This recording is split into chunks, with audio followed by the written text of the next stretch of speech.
और मैं इसलिए कहता हूं कि सरकार पिछड़े दलितों और अल्पसंख्यकों को डराना चाहती है। कई मौकों पर हम लोगों ने घटनाओं में देखा है, उनके काम करने के तरीके को देखा है, क्योंकि वो जानते हैं कि पीडीए की ताकत 2027 में सपा को साथ दे रही है। सपा के साथ खड़े हैं पीडीए के लोग, उसे डराएं धमकाएं, और वो डराना धमकाना हम लोगों ने देखा था।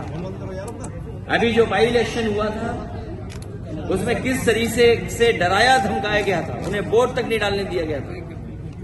ये बड़ी साजिश थी, और मैं कुछ उदाहरण हाल के ही देना चाहता हूं, मैं पुराने उदाहरण कोई नहीं देना चाहता हूं। किस तरीके के सरकार का व्यवहार है डराने का, मैं वही उदाहरण कुछ देना चाहता हूं।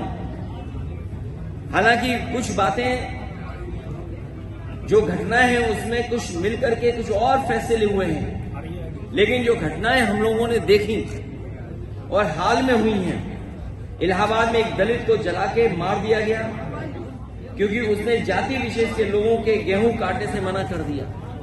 क्या आज के आजाद भारत में जहां बाबा साहब भीमराव अम्बेडकर जी का संविधान हो, वहां पर ऐसी घटनाएं होंगी कि अगर गेहूं के काटने के लिए मना कर दें तो उसकी जान ले लेंगे जला करके। कल आगरा में अभी कुछ दिन पहले और कई दिनों पहले, कई वर्षों पहले भी घटनाएं हुई। उन घटनाओं का मैं जिक्र नहीं करना चाहता हूं, कस्टोडियल डेथ की मैं जिक्र नहीं करना चाहता हूं, लेकिन कुछ दिन पहले आगरा में बारातियों और दूल्हे को घोड़ी से उतार के मारा क्योंकि वो बाबा साहेब अम्बेडकर जी का गाना बजा रहे थे। अगर गाना तेज था तो उसकी शिकायत की जा सकती है, लेकिन गाना आप क्या बजा रहे हैं नहीं बजा सकते हैं। और किस तरह का व्यवहार रहा। इसी तरह इटावा में निषाद युवक को उसके फेसबुक पोस्ट के लिए मारा और अभी तक कोई कार्रवाई नहीं हुई है। अभी हाल ही में फेसबुक पोस्ट लिख दिया, उसने वीरांगना फूलन देवी को लेकर के कुछ लिख दिया, उसको मारा और अभी तक मारने वालों पे कोई कार्रवाई नहीं हुई है।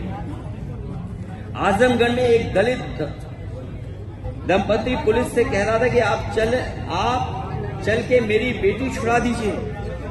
जाति विशेष के दबंगों ने उसे बंधक बना लिया, उसका रेप कर रहे थे।